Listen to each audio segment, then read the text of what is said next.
Mr. Glitzman, have you ever represented a company that has gone through the NEPA process to create a major industrial project? I have not. You've never represented a company through this process? I have not. Thank you. Mr. Hochman, will environmental reviews continue under this bill? Yeah, absolutely. Will applicants still have to provide a full analysis of their projects? Yes, and under the many other environmental statutes as well, which remain in place.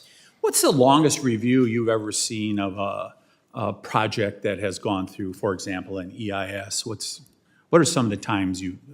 Well, I suppose the longest reviews I've ever seen are the ones that never ended. There are a number of projects that were canceled or sort of permanently in limbo as a result of the NEPA process, and that could be everything from a transmission project to a traditional energy project to a low carbon project. So yeah, there are many projects that go through the NEPA process and get canceled. So you're saying you've seen projects that it's been never ending?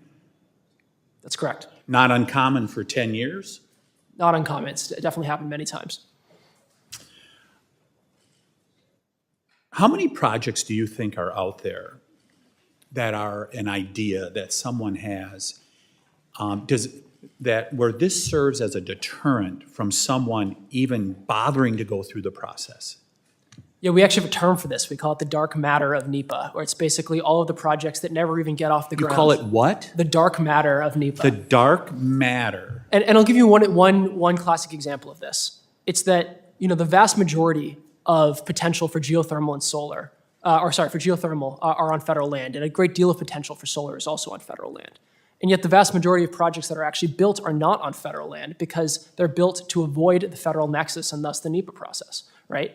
And as we deploy more and more of this energy, it's going to be harder and harder to site away from the federal land where so much of the potential is.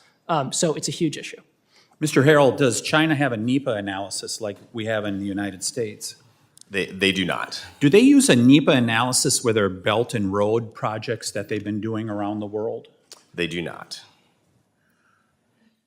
But the U.S. has immense environmental standards to make sure that we build properly in a more environmentally efficient way and drive forward. And even in comparison to the European countries which adopted the so-called green fantasy, isn't it true that it is America that was the one that reduced our CO2 footprint? Isn't that accurate? this is true. The U.S. has significantly reduced its CO2 emissions, and U.S. LNG exports have significantly contributed to global emissions reductions.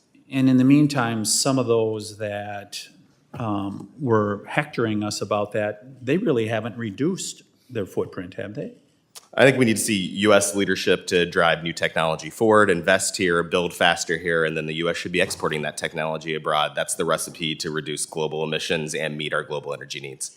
So you guys would not accept the challenge. I'm going to accept the challenge from the gentle lady from Arizona in regards to so-called renewables.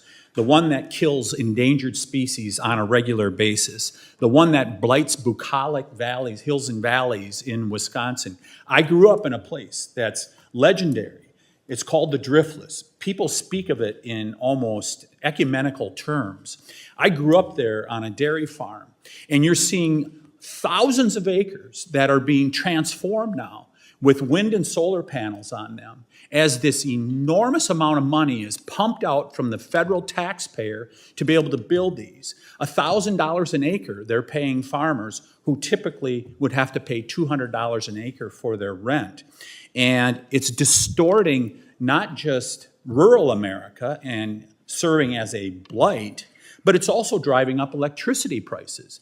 As my state has adopted more with their Public Service Commission, allowing more and more of these wind and solar industrial sites, they are not farms, they are industrial sites. As more and more of them are built, electricity prices are up $2 billion since 2019 in aggregate in the state of Wisconsin. Tens of thousands of acres being covered by these wind and solar. I would just conclude with one question. Mr. Loris, name all the minerals that are going to have to be mined if we are going to continue with wind and solar as a preeminent source of electricity. I don't know if I have enough time to do that, but it is clear that clean energy technologies, electric vehicles, batteries are more mineral intense than their conventional counterparts, and so we are going to need a tremendous demand, not just for energy, but for defense technologies, for our laptops, for our cell phones, and we need to do that here in the United States, where there's economic opportunities, but also we can do it much more clean than our international counterparts. When the gentlelady from Arizona introduces a bill to allow mining in America, then I will take her admonitions seriously. I yield back.